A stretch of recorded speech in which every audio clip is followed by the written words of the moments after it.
আমি পাটিসাপটা পিঠে বানাবো। তার জন্য আমি খোয়া নিয়েছি, নারকেল নিয়েছি 200 গ্রাম, খোয়া হাফ কিলো, আর পাটালি গুড় অবশ্যই তিনটে একসঙ্গে ভালো করে মেখে নেব। পাটালি গুড় আমরা স্বাদ অনুযায়ী বেশি কম করতেই পারি, যাদের একটু বেশি কড়া মিষ্টি পছন্দ তারা একটু বেশি ইউজ করতেই পারেন। আমি একটু কম ইউজ করলাম, কারণ পাটিসাপটার গোলাটাতেও একটু মিষ্টি থাকবে, তাই এটাতে খুব একটা মিষ্টি দেব না, আমি অল্পই নিয়েছি, মোটামুটি 200 গ্রাম মতো।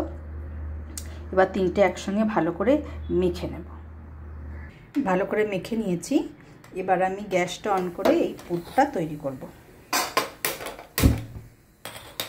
গ্যাসটা কম আছে, এটা হালকা হালকা করে এটা হবে, মাঝে মাঝে নাড়তে হবে, না হলে নিচে লেগে যাবে। গ্যাস কম আছে, গ্যাস কম করেই। এটাতে অনেকে বাদাম, কাজু, কিশমিশ দিতে পারেন, আমি কাজু কিশমিশ ইউজ করব না, আমাদের খুব একটা পছন্দ নয়। এদিকে আমি সুজি ভিজিয়ে রেখেছি, আর গুড়, পাটালি গুড়, কাঁচা সুজি, এর মধ্যে আমি ময়দা আর অল্প একটু চালের গুঁড়ো মেশাবো, মিশিয়ে আমি একটা তৈরি করব। আমার পুরটা মোটামুটি রেডি। এই যে একটু জলো জলো ভাব আছে, তার জন্য আমি কি করেছি, এখানে গোবিন্দভোগ চাল, অল্প একটু গোবিন্দভোগ চাল ভিজিয়ে রেখেছিলাম 3 থেকে 4 ঘন্টা।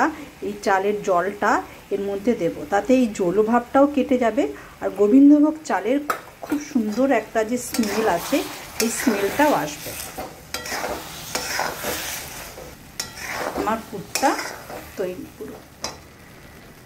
আর তাওয়াটা ভালো করে গরম হয়ে গেছে, আর এখানে একটু তেল জল নিয়েছি বেগুনের এটা দিয়ে, এটা ভালো করে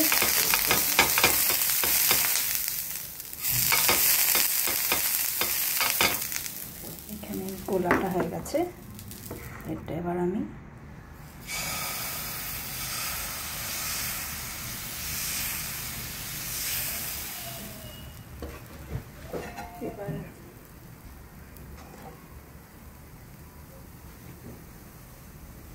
পুরটা দিয়ে দেবো।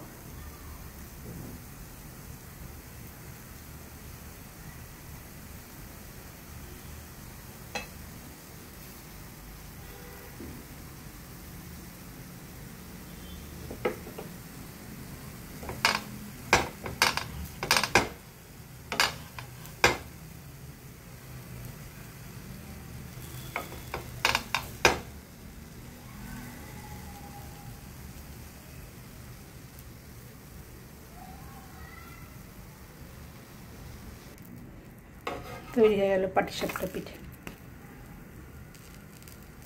আমার পাটিসাপটা পিঠে তৈরি হয়ে গেছে, কেমন হয়েছে প্লিজ জানাবেন। Thank you for watching, thank you so much.